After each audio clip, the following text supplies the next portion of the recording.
Good evening, friends. As the day fades and the soft whispers of night begin to settle around you, it's time to take a moment to relax. I invite you to get comfortable. Dim the lights just enough so the world outside feels far away. Gently snuggle into your blanket, let your body soften, and listen to the quiet, steady rhythm of your breath. Tonight, we're about to embark on a gentle journey back in time. A time filled with great thinkers, divine myths, and powerful empires. But we won't be focusing on the well-known heroes or the grand philosophers. Instead, we're going to look at something a little more unusual, perhaps even a bit unsettling, yet all the more intriguing for it. We'll explore a peculiar aspect of ancient life that you might not expect, the bizarre punishments of ancient Greece. Now, I know what you might be thinking. Ancient Greece, with its philosophers like Socrates and Aristotle, its grand gods and mythical creatures, the temples of Athena, the bustling markets of Athens, and the glorious city-states. But tonight, we'll leave the glory and the high drama behind for a moment and drift into something quieter. We're going to talk about the strange and often rather absurd ways the ancient Greeks punished their wrongdoers. These punishments weren't just about inflicting pain. They were often designed to humiliate, to make an example of the person, or sometimes to force the whole community to remember a lesson.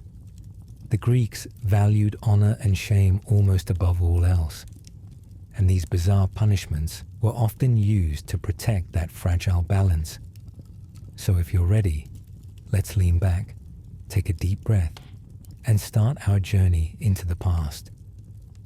As the night wraps around us and the fire crackles quietly in the distance, let's delve into the strangest, most bizarre punishments of ancient Greece.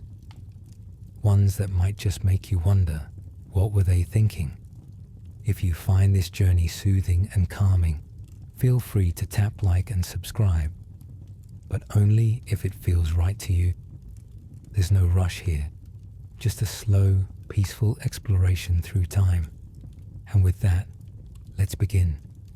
Tonight, we wander the ancient streets of Athens. Yes, the city known for its philosophers, its towering temples, and its magnificent ruins. Yet tonight, we are not here to discuss the glories of the gods or the grand debates of Socrates. Instead, we'll step into a much stranger world, one filled with odd customs and even stranger punishments.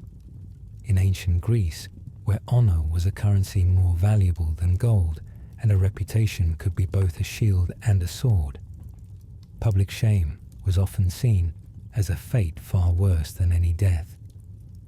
Today, we will look at one of the most bizarre forms of punishment ever devised by the ancient Greeks, the cage of shame.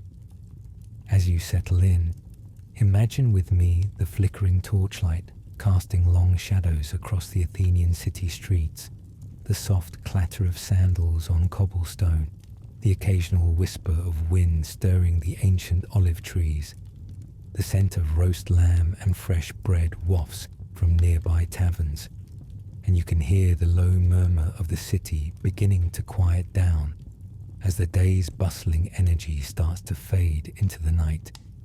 And there, in the center of the city square, is something unusual, a small, cramped structure, no larger than a garden shed, made of rough stone and thick iron bars.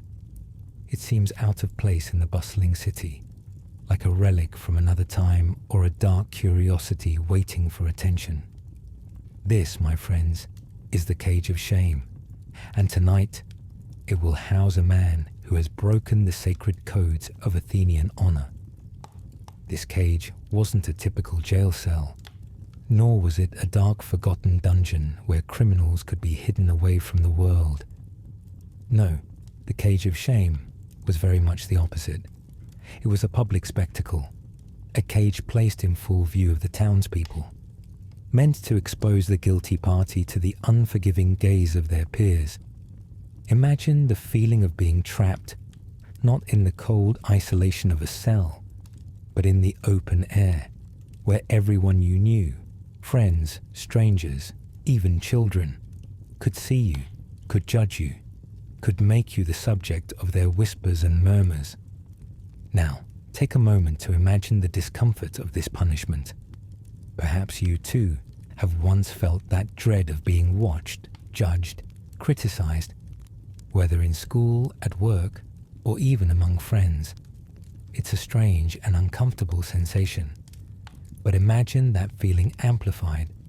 Imagine having nowhere to hide, no escape from the eyes that follow you wherever you go. The cage of shame didn't just imprison the body, it imprisoned the soul. Let me describe it more vividly. The cage was constructed to be small, barely enough for a person to sit down, let alone stretch their legs. The walls were made of thick iron bars that allowed everyone who passed by to see exactly what was going on inside. Whether the prisoner was sitting or standing, eating or sleeping, everything was on display. There was no privacy, no comfort, just a harsh exposure to the public, a constant reminder of the person's dishonor. The condemned man would be placed in the cage, often with no more than a thin cloak to protect him from the elements. His crime, whatever it may have been, perhaps a theft, perhaps a betrayal of the city or the gods, was now the subject of public gossip and judgment.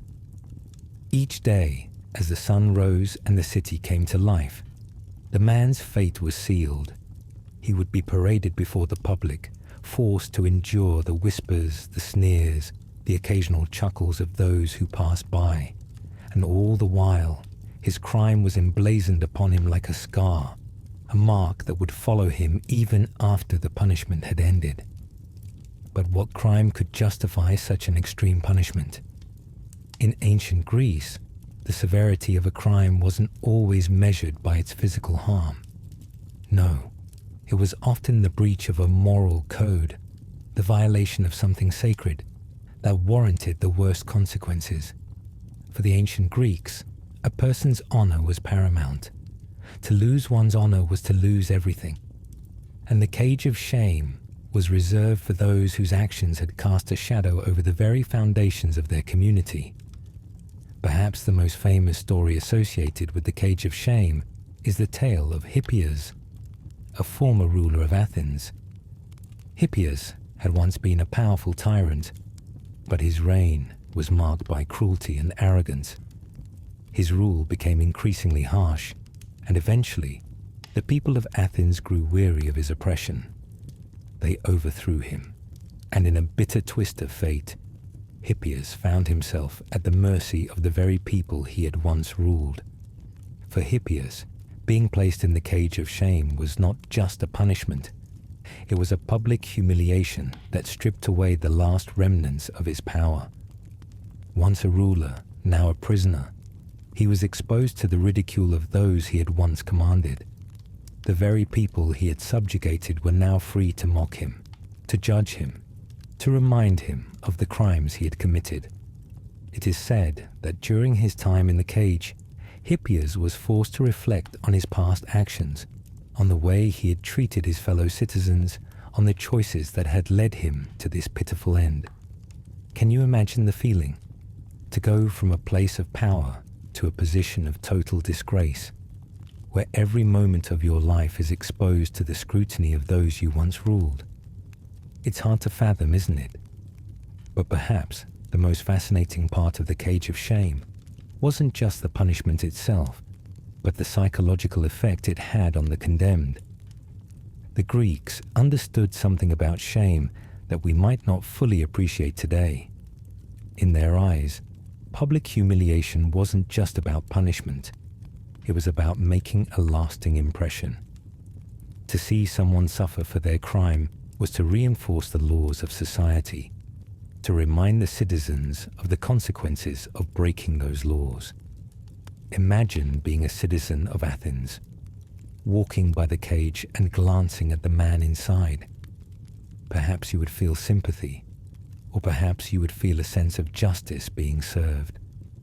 Maybe you would reflect on your own actions, wondering if you too could be subjected to such a fate if you broke the rules.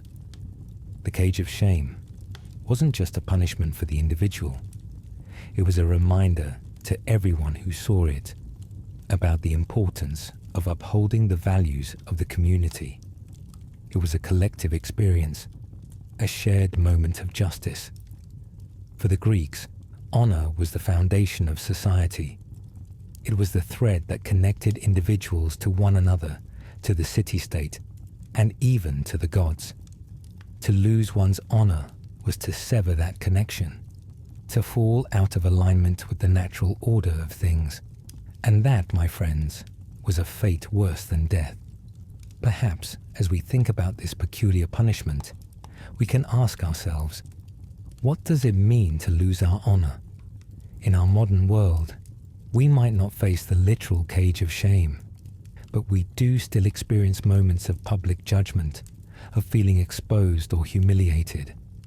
What would it be like to live in a society where your reputation was everything, where a single misstep could change the course of your life forever?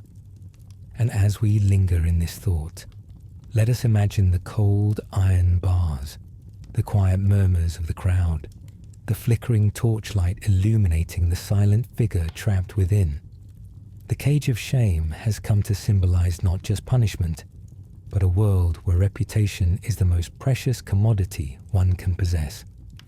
Now, as we leave this image behind and let the quiet hum of history carry us forward, let's reflect on the ancient Greeks' obsession with honor and how it shaped their society in ways both extraordinary and, at times, utterly strange. For in a world where honor was everything, it's no surprise that punishment had to be just as strange. Good evening once again, friends. As we drift further into the night, leaving behind the dim glow of the Athenian town square, let us now turn our attention to another curious corner of ancient punishment. Imagine the soft rustling of leaves as the breeze stirs the air, the coolness of the evening washing over you. The warmth of your blanket is a welcome embrace as we travel deeper into the world of ancient justice, where the consequences of a misstep were not just physical, they were psychological, emotional, and often deeply personal. Tonight, we turn to another peculiar punishment used by the ancient Greeks, a punishment that didn't rely on chains, cages, or public display. Instead, it targeted the very essence of a person's identity, their voice. It was a punishment that stripped the condemned of their ability to speak, not in the sense of locking their mouth shut, but in a much more subtle, insidious way. This punishment was known as the punishment of the silent tongue. Imagine this. You live in a society where your voice, the very words that leave your lips, are as powerful as the sword in battle. To speak well, to engage in public discourse, to participate in the rich philosophical debates of Athens, was to hold influence. It was a path to power, to respect, to a kind of immortality through the spoken word. In fact, in ancient Greece, words were considered the tools of the gods. They held immense power, power to heal, to harm, to persuade, and to command. Now, imagine that one day after a serious transgression, perhaps a political offense or a public insult, you are forbidden from speaking, not just silenced in the moment, but permanently barred from speaking freely, from ever participating in the public life that you once dominated. It was as if the very foundation of your identity, the means by which you had interacted with the world, had been taken from you. This is the essence of the punishment of the silent tongue. In ancient Greece, public speaking was not just a pastime. It was a way of life. Every citizen was expected to be able to speak in the assembly, to debate laws, to argue philosophical points, and to express their opinions about the affairs of the state. The idea was that each individual had a voice that mattered, a voice that contributed to the greater good of society. It was a collective experience. But what happens when that voice is taken away? What happens when your ability to speak, to participate, is removed? The punishment was designed to do exactly that, to strip away your ability to communicate, to isolate you from the very fabric of the community. The Greeks understood that when a person was silenced, when they were no longer able to share their thoughts, ideas, or grievances, it was a form of social death. They were no longer seen as a participant in the world. They were invisible. The punishment of the silent tongue was often imposed upon those who had committed offenses that were considered particularly damaging to the social fabric. It was used for those who had spoken out against the gods, against the laws, or against the very principles of Athenian society. For example, if someone were caught blaspheming or openly defying the gods, their punishment could be to lose their voice. But the punishment wasn't always physical. In some cases, the offender wasn't physically barred from speaking. They could still speak in private, still converse with family and friends, but their public voice was stilled. They were prohibited from participating in any public discourse, from attending the assembly, from speaking in the courts, or even from engaging in casual conversation in the marketplace. To the ancient Greeks, this was a fate worse than exile. For in a society where participation in civic life was seen as the highest form of engagement, to be silenced was to be cut off from the very essence of what it meant to be human. But how did this silent punishment play out in real life? How did the Athenians carry it out? And how did the person condemned to it feel as they faced the loss of their voice? Let me take you to a quiet afternoon in Athens. Picture yourself walking through the marketplace, the sun low in the sky, casting long shadows on the dusty stones. You're moving past the stalls filled with fresh fruit, fish, and pottery, when suddenly you see a man standing alone, off to one side. He's not engaging in the usual chatter with his neighbors, nor is he participating in any of the lively debates about politics or philosophy. Instead, he stands there, a quiet figure, his eyes downcast. There's a faint, almost imperceptible sadness in his posture. This man has been silenced. He is under the punishment of the silent tongue. He was once known for his eloquent speeches, for his ability to sway the crowds with his words. But now his voice is gone. He cannot speak to his fellow citizens, cannot argue in the assembly, cannot take part in the affairs of the city.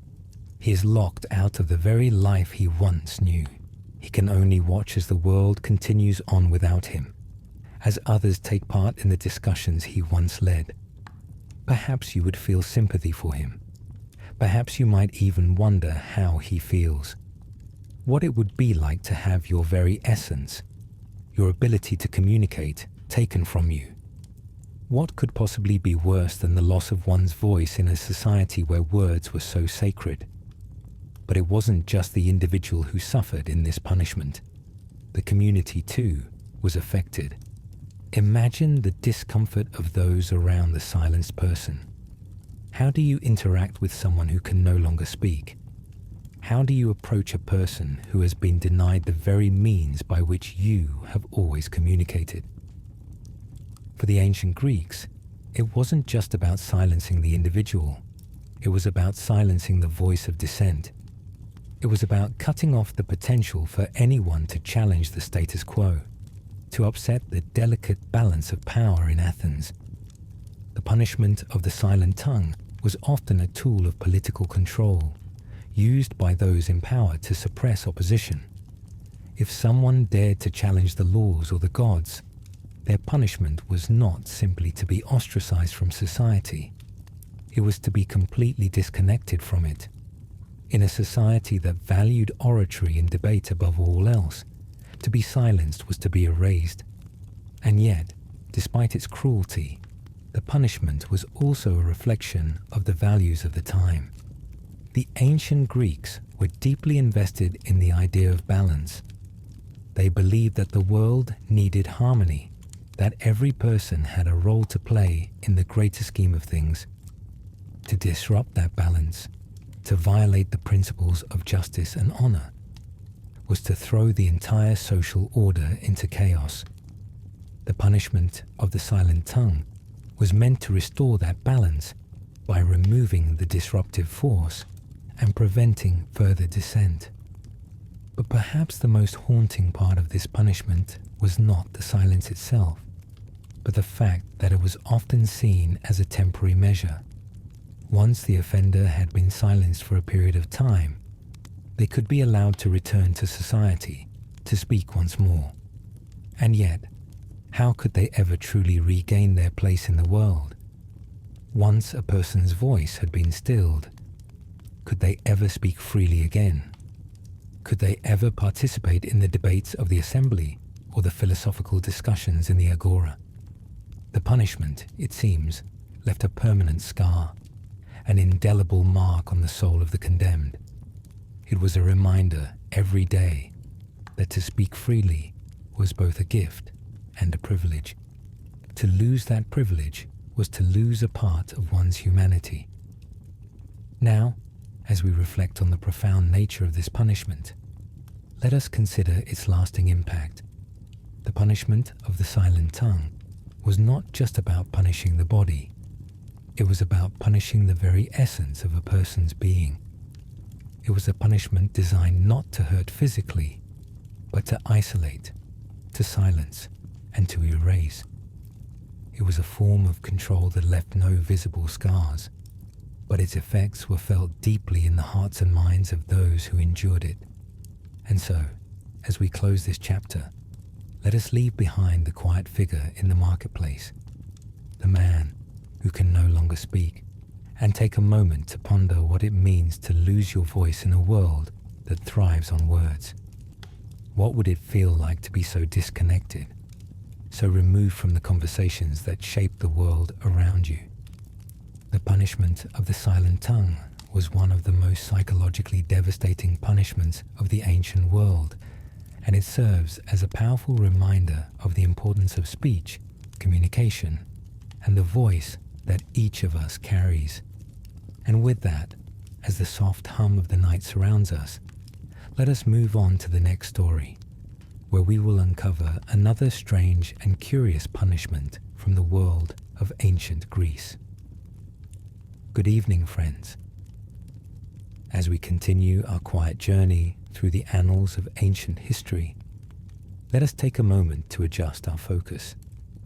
Imagine the soft hum of the evening deepening, the faint crackle of a fire in the distance, and the ever-present coolness of the night air.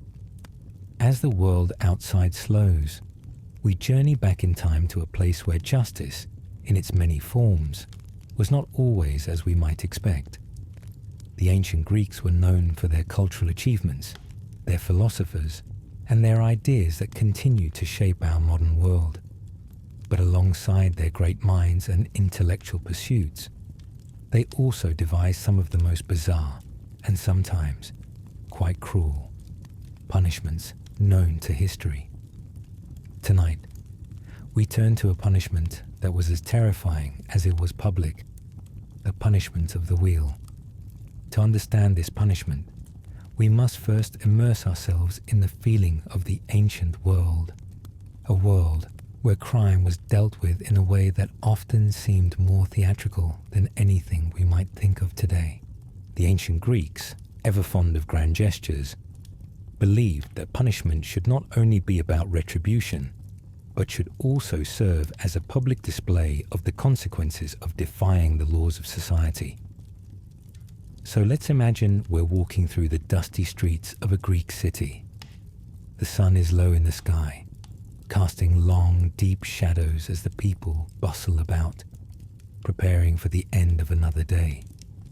The marketplace, with its vibrant colors and lively exchanges, begins to quiet as the sounds of vendors packing up and children playing slowly fade away. The scent of fresh bread and roasted meats mixes with the earthy aroma of the soil beneath your feet. And then, in the midst of all this calm, you hear it. The sound of heavy wooden wheels creaking, the sound of metal scraping against stone. You turn, and in the distance, you see it. A large wooden wheel, nearly as tall as a man, standing in the center of the square. This is no ordinary wheel. It is part of a punishment that will strike fear into the hearts of all who witness it. The punishment of the wheel was a public execution, one that relied on both physical pain and a heavy dose of spectacle.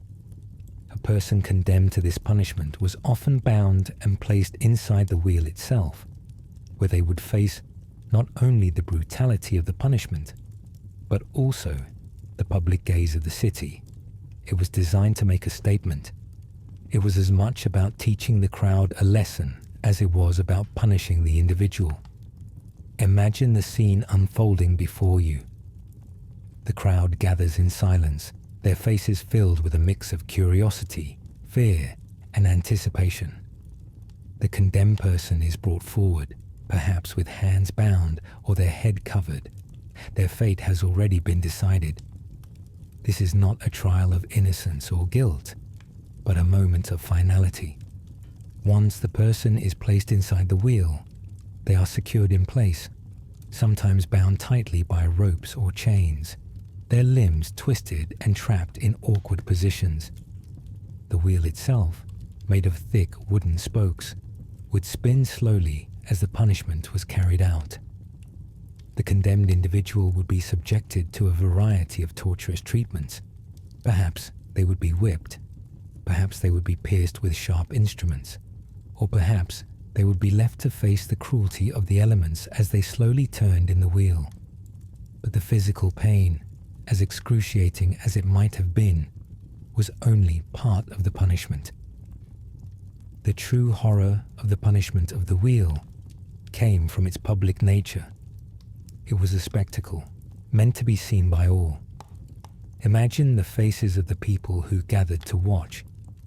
Perhaps you too would have been among them, standing at the edge of the crowd, watching in silence as the condemned person writhed in pain, bound to the wheel, turning slowly like a prisoner in a mechanical cycle of suffering. It is important to understand that in ancient Greece, public punishment served as a way of reinforcing the social order. The ancient Greeks were keenly aware of the power of public opinion. They knew that the collective gaze of the community could be a powerful tool in shaping behavior. Public executions were meant not only to remove a criminal from society, but also to instill fear and awe in the hearts of others. This was a world where public shame was a powerful tool, and the idea of a punishment being a spectacle was not seen as cruel, but rather as a way of teaching the entire community a lesson. Imagine how such an event would make the citizens feel. Perhaps you would feel sympathy for the condemned person. Perhaps you would feel the stirrings of fear within yourself, thinking that such a fate could befall you if you ever crossed the line. In a world where every action had the potential to be a public event, the fear of exposure and punishment was ever present. Now, let's take a moment to think about the person condemned to the wheel. How would they have felt in those final moments, knowing that their fate was sealed, that there was no way to escape the pain that was coming? Would they have hoped for mercy, for the cruelty to end quickly? Would they have tried to plead with the crowd, with the gods, with whoever would listen? Or would they have simply resigned themselves to their fate, knowing that this was their final moment, their final expression of existence in this world? The punishment of the wheel was not reserved for just any crime. It was typically used for severe offenses, murders, betrayals, treason, or offenses against the gods themselves. It was a punishment for those who had committed crimes so heinous that no other form of punishment seemed adequate. To be sentenced to the wheel was to be condemned to a fate that was both physically excruciating and socially humiliating. In fact, the Greeks didn't just use the wheel for executions. They also used it as a form of ritual punishment for those who had defied the gods.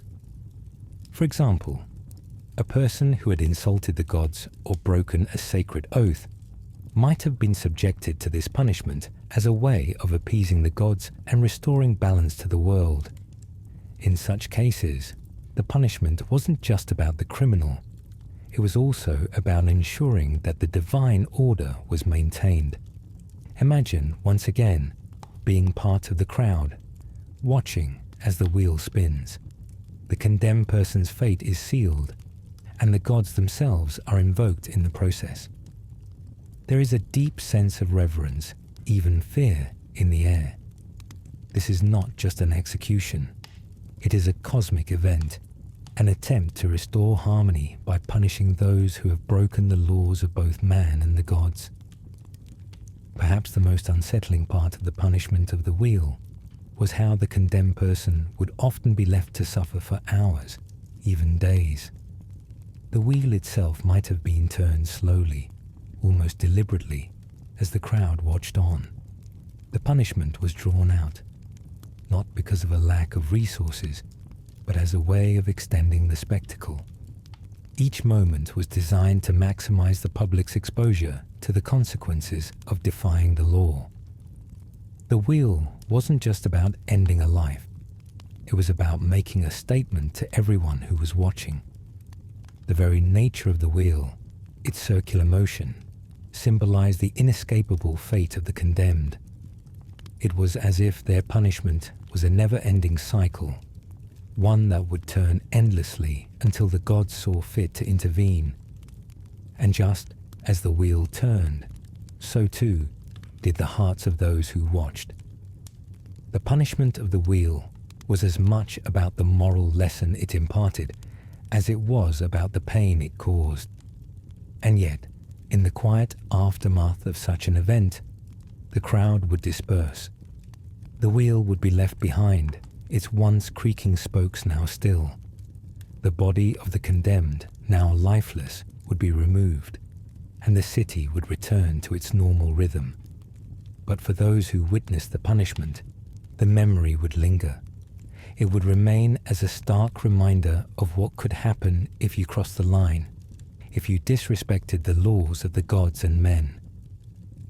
As we leave the bustling streets of ancient Greece and return to the present, let us reflect on the nature of punishment in the ancient world. The punishment of the wheel was not merely a physical ordeal. It was a public spectacle, a tool used to maintain order, to inspire fear, and to remind the citizens of their place in the grand order of things. It was a punishment meant to show the consequences of stepping outside the boundaries of society. And with that, as the soft hum of the night continues around us, let us prepare to move on to another strange chapter in the history of ancient Greek justice. But for now, we pause and reflect on the power of punishment, not only to harm the body, but to control the soul, to shape the very essence of society. Good evening, dear friends. As the night grows deeper, the cool air of the evening wraps around us like a soft, comforting blanket. Imagine the faint rustle of leaves outside your window, the soft murmur of distant waters, and the low hum of a world settling into the quiet rhythm of rest. Here, in the peaceful embrace of the night, we find ourselves drifting deeper into the curious customs of ancient Greece. Tonight, we explore another strange form of punishment, one that, while not as physically intense as some of the others, was designed to shame and isolate its victim in a way that was uniquely Greek. The punishment of the red flag was one of those punishments that seems almost too odd to believe, but in the context of ancient Greek society, it made perfect sense. It was not a punishment that physically harmed the body, but it was one that deeply attacked a person's place in society, their relationships with others, and their very identity. It was a punishment designed to cast the offender out, not through imprisonment or exile, but by marking them as someone to be feared, avoided, and distanced from. So, let's imagine ourselves back in the city of Athens, the heart of ancient Greek civilization. The cool evening air brushes your skin as you stroll through the narrow, winding streets of the city. The distant sound of a flute playing softly from an open door, blending with the voices of a few late-night traders closing their shops. The warm, golden light of oil lamps flickers from within the homes, casting long shadows on the stone walls. But amidst this peaceful evening, something unsettling begins to unfold. As you wander toward the center of the city, you notice a figure in the distance, walking slowly but deliberately, with a strange object tied to their arm. It's a red cloth, bright and unmistakable, fluttering in the night breeze. The figure walks alone, head bowed, perhaps in shame, perhaps in quiet defiance. The cloth is the first sign, and it is clear. The person is being punished. In ancient Greece, this red cloth was not just an accessory. It was a symbol, a mark of disgrace, used to identify a person who had been socially ostracized. This punishment was called the punishment of the red flag, and its purpose was to publicly shame the offender by making them visible to all. But what was this punishment for exactly? Well, in a society where the harmony of the community was paramount, the most damaging crimes were not always those that involved theft or physical violence. Sometimes the greatest sin was the breaking of trust, the disruption of the social order. To commit an offense that harmed the unity of the group, whether through betrayal, dishonesty, or defying sacred oaths, was seen as an affront to the very fabric of society. The red cloth, or flag, was used to mark those who had committed such offenses. Imagine yourself in the market one day, as you see a man or woman pass by, the bright red flag tied around their arm. The color itself was significant. Red, as you might imagine, was a color that could not be ignored. It drew the eye. It commanded attention. To wear this cloth was to announce to the world that the wearer was under punishment, that they had violated a sacred rule, and that they were now seen as an outsider. In a world where reputation was everything, this kind of public shaming was far worse than any jail sentence. The person wearing the red flag would be avoided by their peers. They would be shunned, excluded from gatherings, from debates, from social events. No longer would they be invited to dinner or offered a place at the table. Their friendships, their status, and their relationships would all be irrevocably damaged. The red flag marked them as someone who could no longer be trusted, someone whose actions had disrupted the balance of the community. What would it feel like to be in their place? To walk through the bustling streets of Athens, where once you had been an accepted member of society, only now to be forced to wear the symbol of your disgrace. The red flag would flutter in the breeze, a constant reminder that your actions had made you a pariah, someone to be feared or avoided. You might glance over your shoulder, noticing the sideways glances of those who pass you by, their eyes filled with pity, disdain, or fear. The red flag, though just a simple piece of cloth, would carry the weight of your entire failure. But what kind of crimes warranted this kind of punishment? The red flag punishment was typically reserved for those who had violated important societal oaths or betrayed the trust of the gods or the city. It could be a public betrayal, like a political backstabber who turned against their own people, or someone who had broken a sacred vow. Perhaps it was a person who had dishonored a temple or disrespected a god in some way. The punishment wasn't about physical harm, it was about social harm.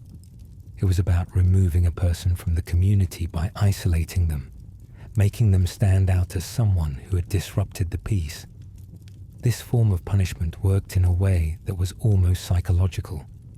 It was as if the red flag didn't just mark the person's outward disgrace, it also marked them inwardly, turning them into something other, something different from the rest of society. The ancient Greeks understood the power of exclusion. To be cast out of society in such a public manner was perhaps one of the greatest fears one could face. As we continue walking through the city streets, imagine the isolation that the person with the red flag must have felt. The bustling life of the city carries on, but they are no longer part of it. They can hear the laughter of their friends in the distance, but they are no longer invited to join in.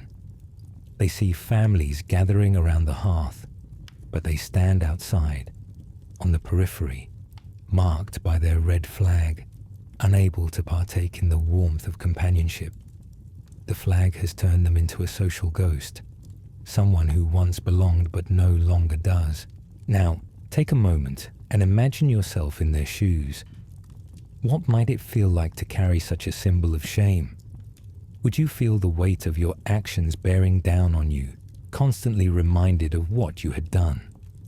Would you long for the company of others, to return to the fold of the community, but know, deep down, that you had broken something that could never be mended?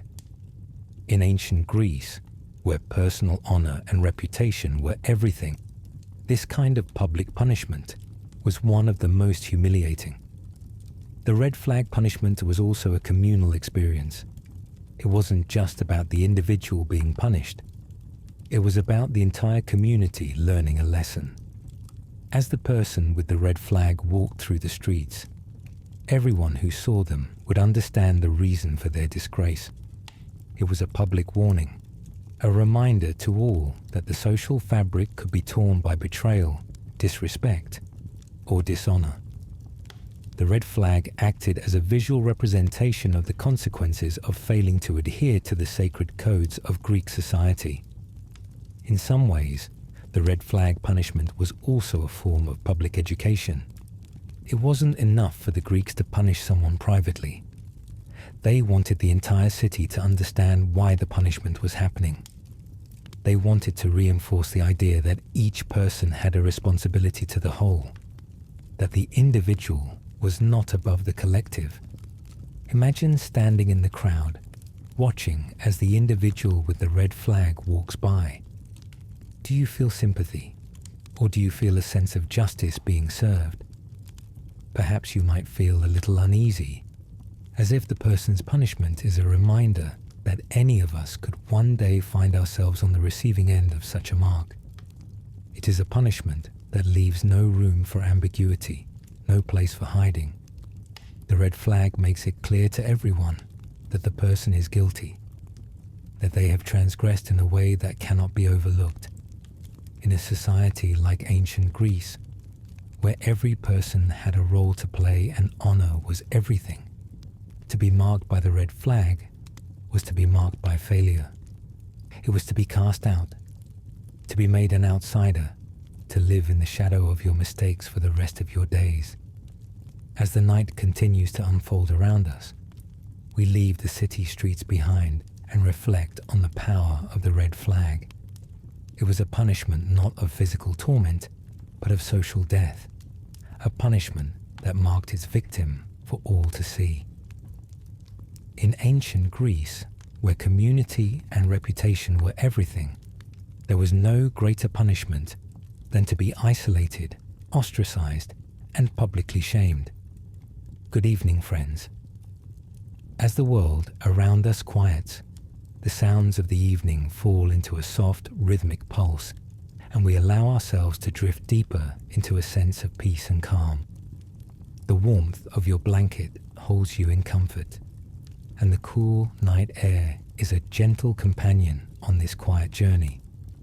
Tonight, we move from the streets and squares of ancient Athens to another corner of ancient Greek justice, where public punishment took on a dramatic and deeply unsettling form. It is a punishment that, though horrifying, was meant to send a clear message to the community about the consequences of defying societal and divine order. This time, we will talk about one of the most feared and most visible punishments of the ancient world, the punishment of the stoning ceremony. While we may think of stoning as something barbaric, even primitive, in the context of ancient Greece, it was seen not just as a form of punishment, but as an almost ritualistic act, one that was meant to be a collective experience. It was not simply the end of a life, it was the end of an identity, the end of a person's ability to participate in the world they had once belonged to. Let us begin by imagining, once more, the city of Athens at dusk. The sun has dipped below the horizon, casting the sky in shades of purple and orange. The busy chatter of the marketplace has begun to fade, and the streets, once filled with the sounds of merchants calling out their wares, now stand eerily quiet. The evening air is cool, carrying the scent of burning incense from a nearby temple, mingling with the faint trace of olives and roasting lamb from the taverns. The city is winding down for the night, but there's a heavy air of anticipation, a sense that something important is about to happen. In the center of the city, the people have gathered.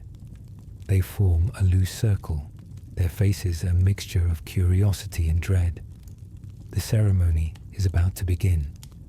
Tonight, a person who has broken the most sacred of laws will face the ultimate punishment, public stoning. The stoning ceremony, unlike any other form of punishment, was about more than just a physical end. It was a community event, one that required the active participation of the people. It wasn't enough for the offender to simply be executed. No, this was about the community's collective role in the death of the wrongdoer. Everyone had a part to play, and in many ways, the stoning was not just about punishing the individual. It was about reinforcing the community's sense of justice, of righteousness, and of the need for collective involvement in maintaining order.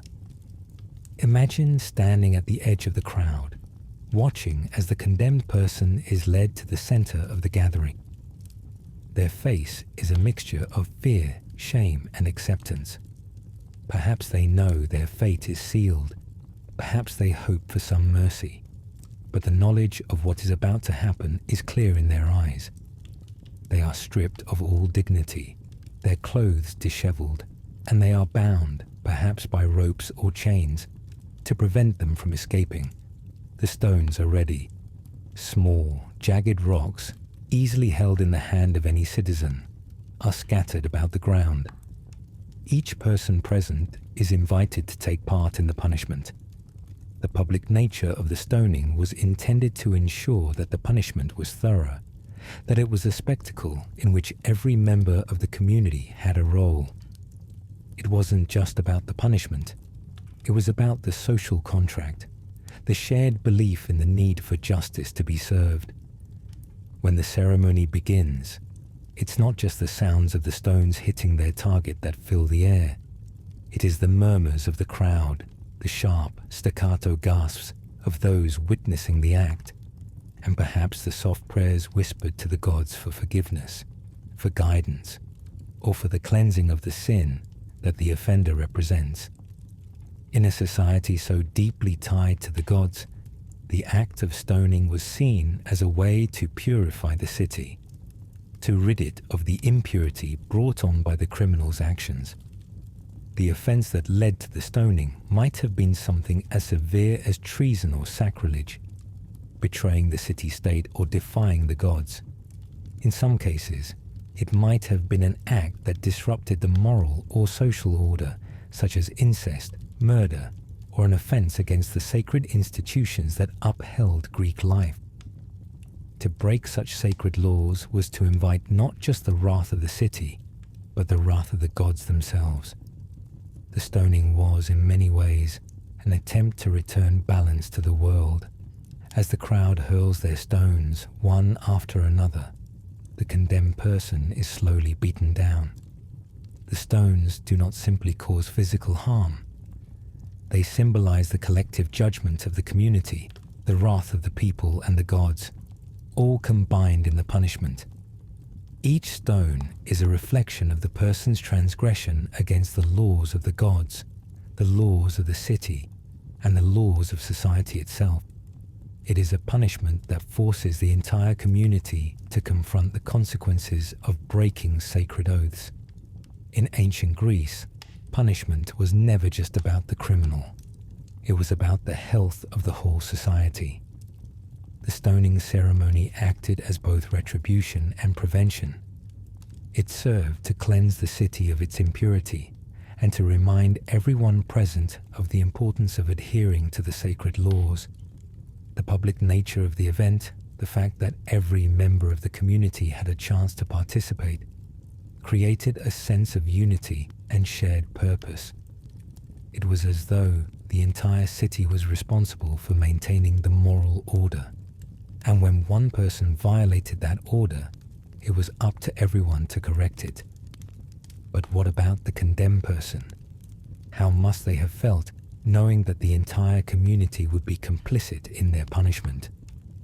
Can you imagine the shame, the terror, as each stone flew toward them, each blow a reminder of their sin and their isolation? And yet, in a twisted way, there may have been some comfort in the ritual itself. For the condemned person, there was a finality to the event, a sense that they were part of something greater than themselves. Perhaps they saw the stoning not just as an end, but as a way of cleansing the very city itself, purging it of the dishonor they had brought upon it.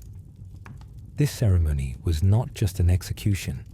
It was a communal act of purification, a way for the people of Athens to restore their moral order and show that justice had been served. It was also a form of social control, a reminder to everyone that the gods were always watching, that the moral fabric of society was fragile, and that even the smallest transgression could result in a punishment as brutal as this. But beyond the violence, beyond the fear and shame, there was something deeply unsettling about the act of stoning itself. It was an intimate form of violence, each stone thrown by an individual, each blow a personal contribution to the communal punishment. It wasn't just about killing someone. It was about the collective responsibility for their death. It was a ritual that brought together the community in a shared experience of guilt, justice, and catharsis. As we sit here reflecting on this dark chapter of ancient Greek justice, we can't help but wonder, how much has really changed? In our world, we no longer use stoning as a form of punishment, but the idea of communal punishment, of justice that involves the people, still persists in many forms. From the court of public opinion to social media judgment, there are still ways in which society collectively imposes punishment, sometimes in ways that leave scars far deeper than any physical wound. And as we leave the stoning ceremony behind, the echoes of the stones falling away, let us reflect on the nature of justice itself. In the ancient world, justice was not just about punishment. It was about maintaining balance, about keeping society in harmony with the gods and each other. Tonight, as we settle further into the quiet of the evening, let us remember that the ways of ancient justice, though far removed from our modern world, still carry lessons about the human need for order, fairness, and the consequences of violating trust. Good evening, friends. As the quiet of the night deepens, let us pause for a moment. The world outside fades into stillness, and the gentle rhythm of your breathing becomes a comforting companion. Feel the coolness of the night air brushing gently against your skin as you snuggle deeper into your blanket.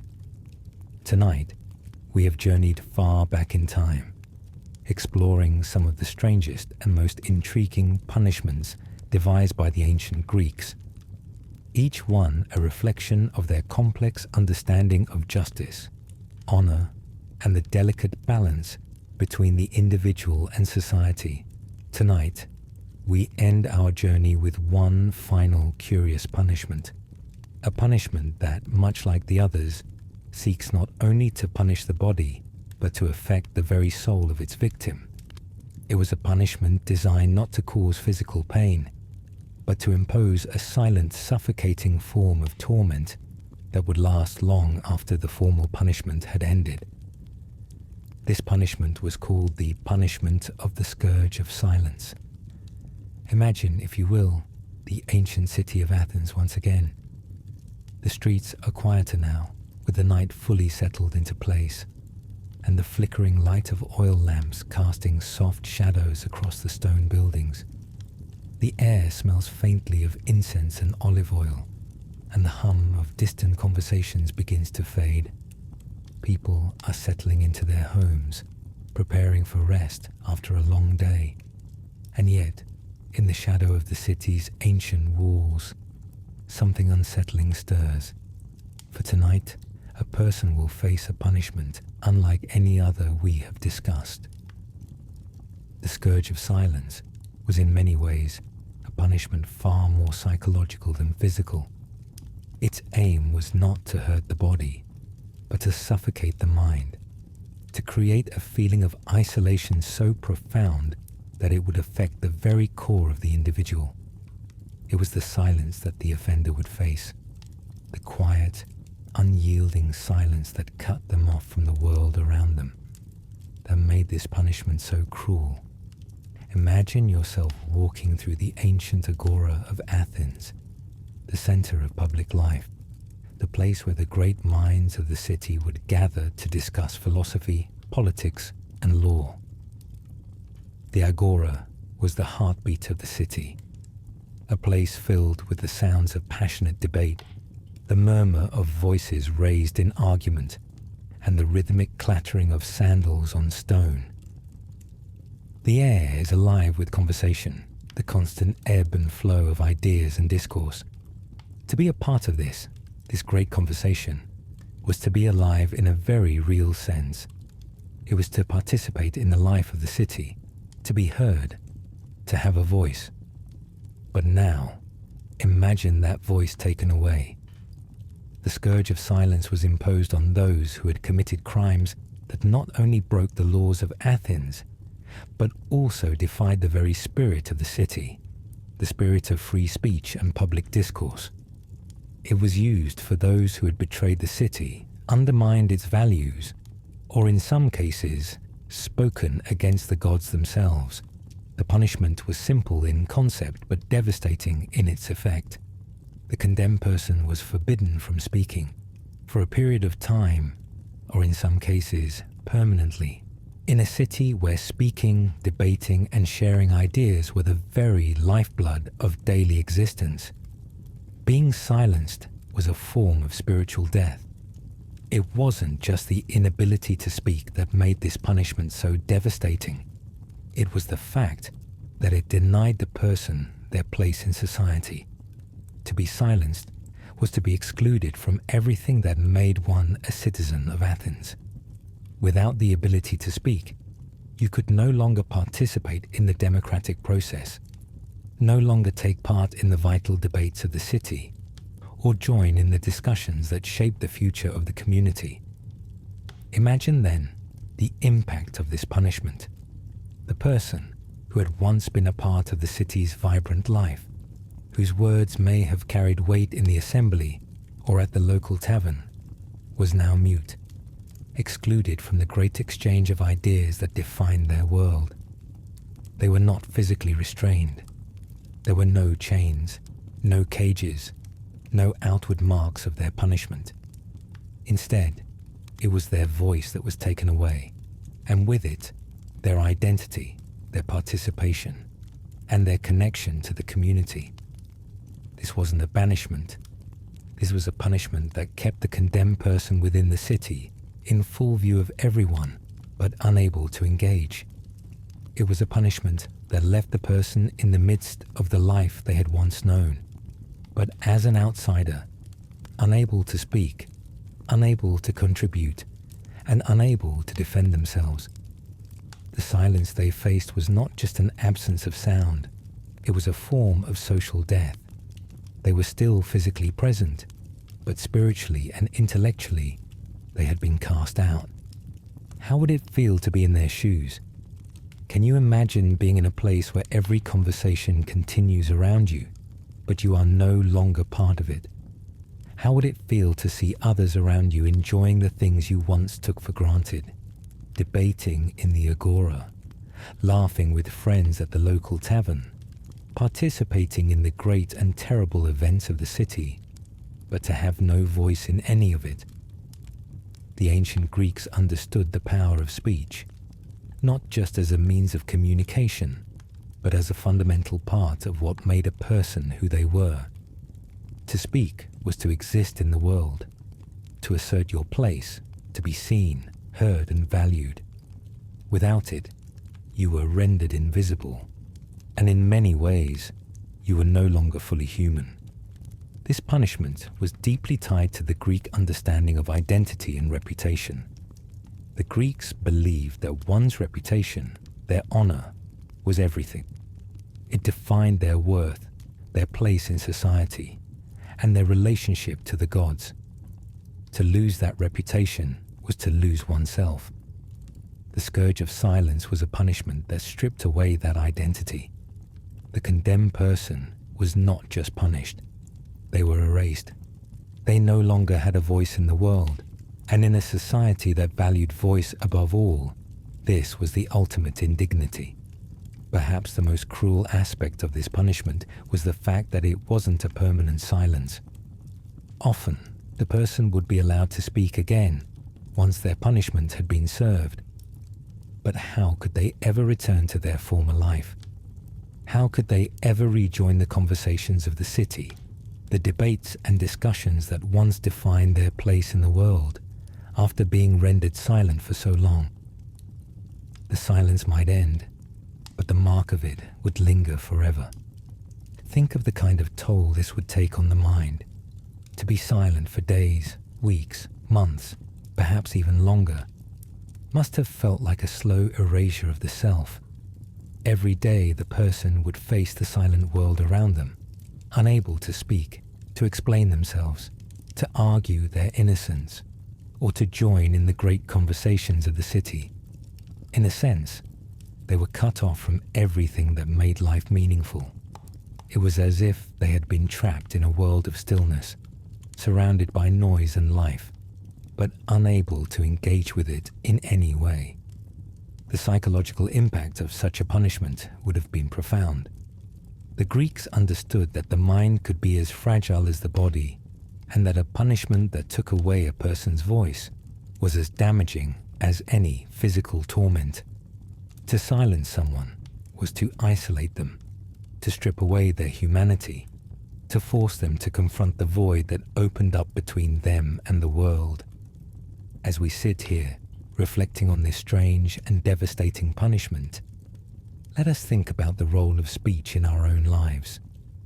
How often do we take our ability to speak for granted, to participate in the conversations that shape our world? What would it feel like to be cut off from that, to be unable to share your thoughts, your ideas, your emotions? The scourge of silence was not just a punishment. It was a way of disconnecting a person from the very essence of what it meant to be human. It was a punishment that left no physical scars, but one that must have left an indelible mark on the soul. And as the night deepens and the quiet hum of the world surrounds us, we leave behind the silent world of the condemned, the empty spaces where voices once filled the air. Let us reflect on the power of words, and how, like the Greeks, we too understand that to be heard is to be part of the world. Without our voices, we are lost in the silence. And with that, friends, our journey through the strange and often unsettling punishments of ancient Greece comes to a close. As the cool night deepens and the world falls still, let's take a moment to reflect on the stories we've shared, the bizarre, the curious, and the sometimes haunting practices that once shaped society. These ancient punishments, though long gone, serve as a reminder of the ways in which cultures have sought to uphold honor, maintain order, and shape the behavior of their people. In the end, it's clear that these punishments weren't just about the body. They were about the soul, the mind, and the identity of each individual.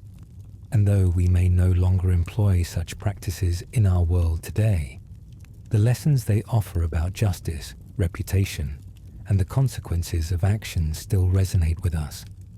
May these stories guide you into a peaceful rest, bringing with them the quiet reflection of a world far removed from our own. And if these tales helped you drift off to sleep, please feel free to share your thoughts below. If you're still with me, I'm grateful to have shared this journey with you. Sweet dreams, friends. May you find peace and rest wherever you are. Good night, and I look forward to our next quiet journey together.